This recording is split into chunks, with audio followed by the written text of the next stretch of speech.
Hello everyone, welcome back to my channel. আশা করি তোমরা সবাই ভালো আছো, সুস্থ আছো। আমিও ভালো আছি।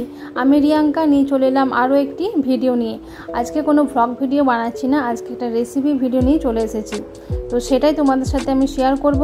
তার আগে বলে রাখি, আমার চ্যানেলটা যদি সাবস্ক্রাইব এখনও না করে থাকো, প্লিজ সাবস্ক্রাইব করে পাশে থেকো, কারণ তোমরা আমার পাশে থাকলেই তবেই আমি নিত্য নতুন ভিডিও দিতে আরও উৎসাহিত হব। তো চলো শুরু করা যাক। আজকে আমি বানিয়েছি বাড়িতে চাউমিন, এগ চাউমিন, আর সেটাই তোমাদের সাথে শেয়ার করছি।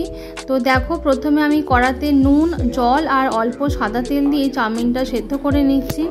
আর চাউমিনটা একটু দেখে সেদ্ধ করতে হবে, যাতে চাউমিনটা গলে না যায়, একদম ঘাটা ঘাটা না হয় আর খুব শক্তও না থাকে। সেই মতো সেদ্ধ করে আমি জলটা ছেঁকেও নিয়েছি। আর তারপরে আমি কড়াতে তেল দিয়ে তাতে দিলাম কিছু রিং রিং করে কেটে রাখা পেঁয়াজ কুচি, আর দিলাম একটা কাঁচা লঙ্কা। তোমরা যেরকম ঝাল খাও সেরকমই কাঁচা লঙ্কাটা দেবে, পারলে দুটো তিনটে। আমরা যেহেতু ঝাল কম খাই সেই জন্য আমি একটাই কাঁচা লঙ্কা দিয়েছি। আর তার সাথে অ্যাড করলাম দুটো ডিম। আর ডিমটাকে একটু নেড়ে চেড়ে আমি ভুজিয়ার মতো করে নিচ্ছি।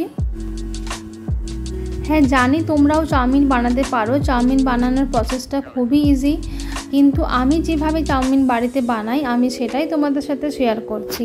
আর তোমরাও পারলে এভাবে ট্রাই করে দেখতে পারো, ভালোই লাগবে। তো দেখো, এরপরে আমি দিলাম অল্প হলুদ গুঁড়ো, আর তারপরে আমি ডিমটাকে ভালো করে ভেঙে ভেঙে ভুজিয়ার মতো বানিয়ে নিচ্ছি।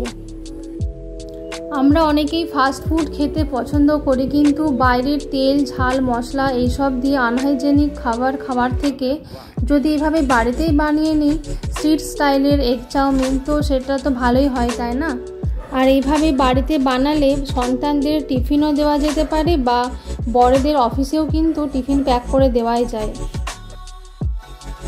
তো ডিমের ভুজিয়ার সাথে চাউমিনটা ভালো করে মিক্সড হয়ে গেলে আমি দিয়ে দিচ্ছি ম্যাগি মশলা আর পরিমাণ মতো একটু সোয়া সস।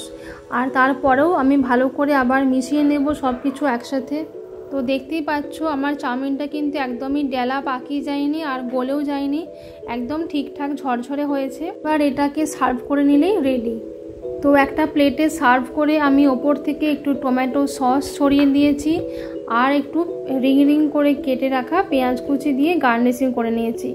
তো দেখতে পেলে আমি কিভাবে চাউমিন বাড়িতে বানাই, আর এইভাবে বানালে খুব কম সময়ে একদম কোনো ঝামেলা ছাড়াই বানানো হয়ে যায়। খুবই ইজি প্রসেস, তোমরা বাড়িতে বানিয়ে দেখতে পারো। আর আমার ভিডিওটা কেমন লাগলো অবশ্যই জানিও। ভিডিওটি ভালো লাগলে লাইক কমেন্ট করতে ভুলো না। আর দেখা হবে পরবর্তী ভিডিওতে। ততক্ষণ তোমরা সবাই ভালো থেকো, সুস্থ থেকো। টাটা।